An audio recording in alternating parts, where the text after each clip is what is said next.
ஜென்மம் நிறைந்தது சென்றவர் வாழ்க, சிந்தை கலங்கிட வந்தவர் வாழ்க, நீரில் மிதந்திடும் கண்களும் பயங்கரமாக மோதி விபத்துக்குள்ளாகி குஜராத் முன்னாள் முதல்வர் விஜய் ரூபானி உட்பட 241 பேர் உயிரிழந்தனர்.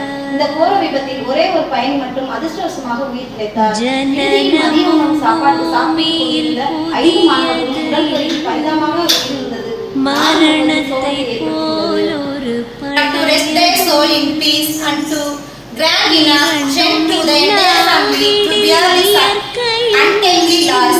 We all share the grief and extend our heartfelt condolences to the bereaved family. For the silent prayer will be observed during the morning school assembly for 2 minutes. கண்களும் எங்கே, பாய்ந்து துழாவிய கைகளும் எங்கே, தேசமா